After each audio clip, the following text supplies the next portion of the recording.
Hello, ladies and gentlemen. How are we doing? My name's Lee Hoyle, as you know. And are we all having a good Easter?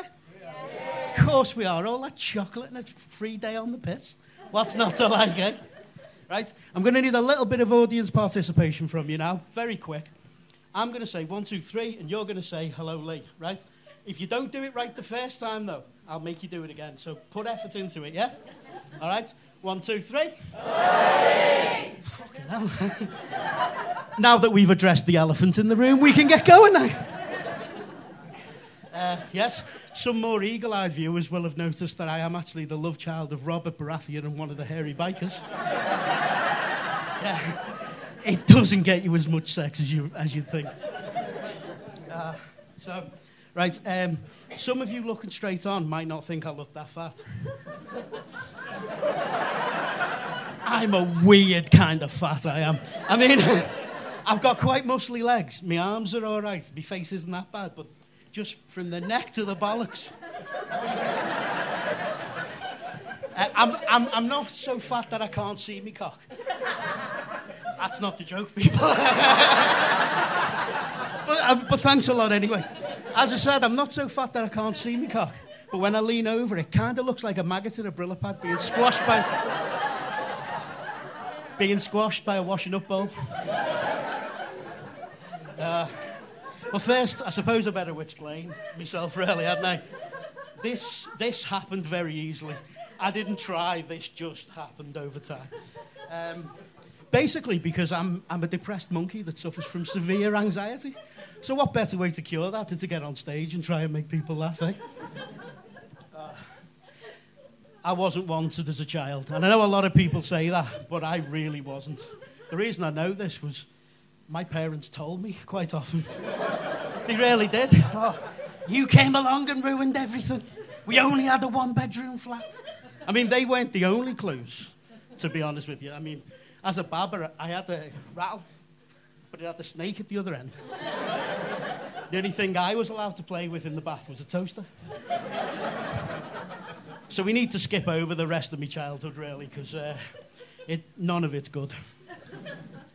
Being like this, I mean, being massively fat and ugly, and damaged in the brain, it's kind of good, because when you're depressed, you don't really want a relationship.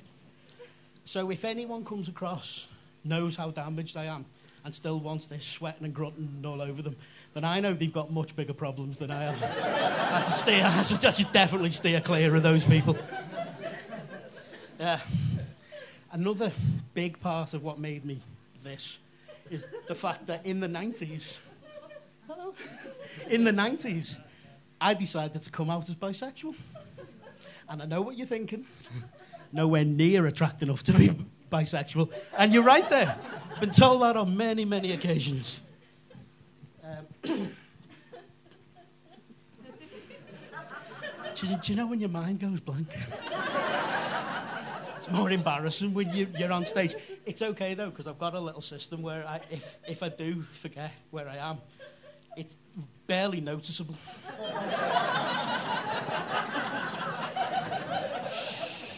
Thinking. That's it. No, it's not. That was terrible. I should have really looked then, actually. There we go.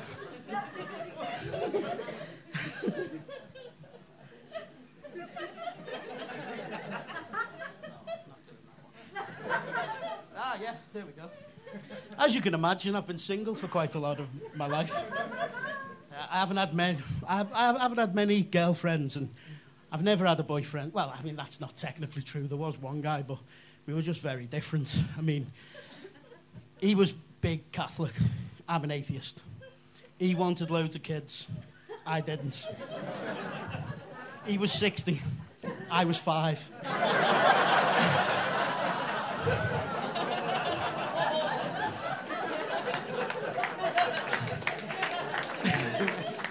Nature. We may never know. Yeah, so some of my better friends have tried to help me out on this, and they've said, why don't you get on Tinder? I said, Tinder, for fuck's sake. Have you seen Tinder? You're supposed to meet your soulmate by reading a page of lies and then swiping left or right. Fuck.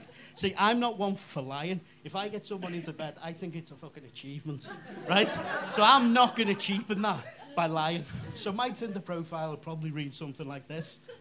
Lee, 39. Oh, badly damaged 90s mosher. Largely draped in nerdy tops and Star Wars underwear. House trained, to an extent. But may weep fiercely after orgasm. Because I personally think that putting not looking for anything serious is a little bit disingenuous, to be honest with you. But anyway, I mean, I'll leave you with this. I don't need Tinder. Because as I said, I'm bisexual and we have Grindr. So any time I'm in anywhere which has got a university and I've got my phone on me, it's like Alien. You can literally look for a curious one. No, they're really good because literally afterwards they fuck off. They just go. They don't stay for cuddles or none. Yeah. So, to be honest, I think that's it for me. Right? So, I am going to leave it at that. Thank you very much, ladies and gentlemen. I do wish I had a better act.